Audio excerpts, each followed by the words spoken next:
Imagine sending your teenage daughter to a local farmer's market on her birthday, only for her to call you moments later, sobbing because a group of church ladies is surrounding her, calling her unchristian, selfish, and cruel.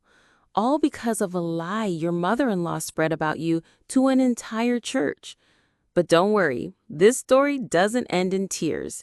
It ends in holy retribution, served binder by binder, with high-gloss photographic proof. If you've ever been gaslit, harassed, or smeared by someone pretending to be righteous, hit that like button and subscribe.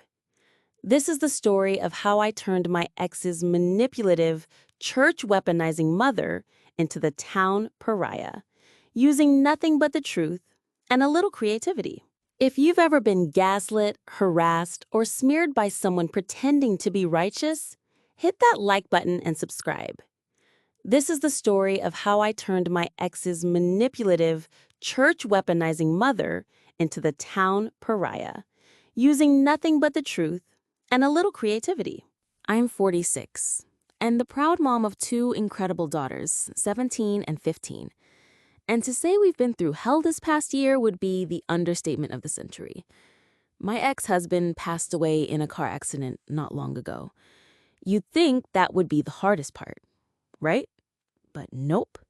Before his death, we were in the middle of a bitter divorce because he cheated on me repeatedly. He even had 2 kids with his affair partner. And then fate decided to twist the knife. He and that woman both died in the accident, leaving 2 infant boys orphaned. Now, here's where things get ugly. His parents, my ex-in-laws, both in their 70s and as manipulative as a soap opera villain, decided they should not only get custody of my daughters, we're in court over that, but that they should move in with us too. As if we were some kind of halfway house for enablers and emotional terrorists. It all came to a head on my youngest daughter's birthday. We were at the local farmer's market. It's this charming community spot where you can buy fresh produce, meats, eggs, you name it. I gave her a little birthday budget to roam and treat herself. An hour in, I get a call. She's crying. I mean, choking on her own tears crying. And what she tells me? Some old women have cornered her. They're berating her for abandoning her poor grandparents, for refusing to be a good big sister to the orphaned baby boys, accusing her of being unchristian. Let me be crystal clear. These women were from my ex-in-law's church, and they had no business attacking a 15-year-old girl in public. My heart dropped. I grabbed my oldest daughter and sprinted to where she was. And sure enough, there they were, 6 older women circling her like a pack of moralizing vultures.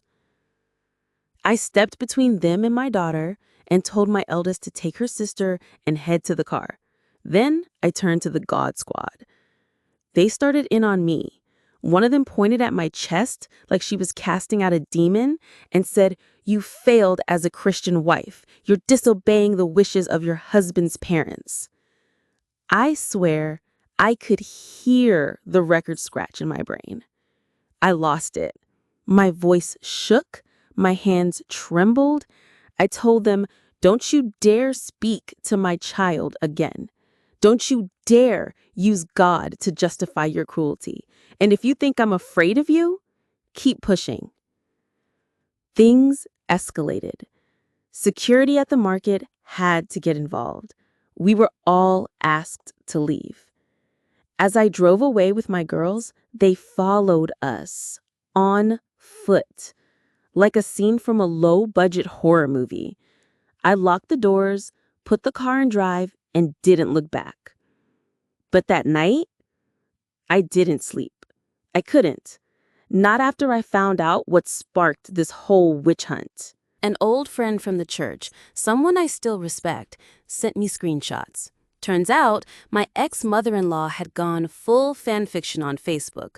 She painted herself and her husband as helpless, elderly saints.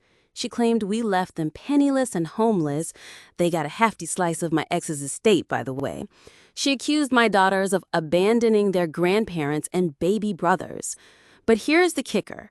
She said the affair partner wasn't really an affair at all. No, according to her, that woman was our surrogate, and I rejected the babies because they were boys. Read that again. She told her entire church that I couldn't have more kids, so my husband nobly got a surrogate, and when I saw they were boys, I turned cold.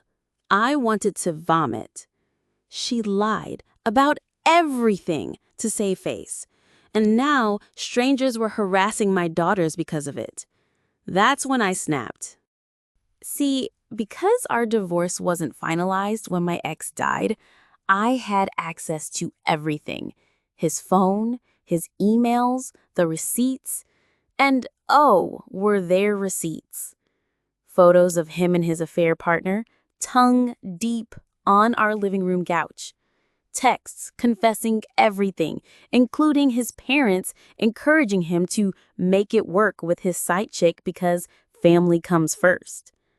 And the crown jewel?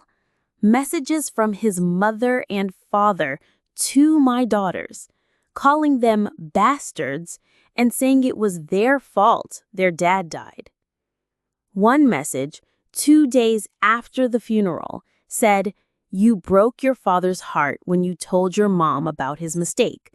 Now he's gone, and it's on your conscience." I printed every single piece, full color, bound in shiny plastic sleeves. And then I got crafty. You know those little hymn booklets churches hand out for Sunday services? I recreated them, same size, same design, but filled with the evidence. The cover said, "The truth shall set you free." First page, a full-page photo of my ex making out with his mistress in our living room. Underneath it, "Meet our surrogate." I made over 30 copies. Then I walked into the church an hour before service and slipped one into every hymnal stack. The gossip tornado hit hard and fast. By Monday, the church's Facebook page was on fire. People were livid. The pastor had to disable comments to keep it from spiraling. They called my ex a disgrace, called his mistress a Jezebel, and my ex-MI, she was branded a liar, a manipulator, a false witness. People were horrified by the things she said to my daughters. 2 women even wrote handwritten apology letters to my girls. And the cherry on top? My ex-in-laws were shamed into leaving the church, excommunicated by the same community they weaponized against us. But my favorite moment? A letter addressed to me. It read, "While your decisions may have strayed from the path, we understand now. You are welcome to return when you're ready. Unlike others, you have not lied."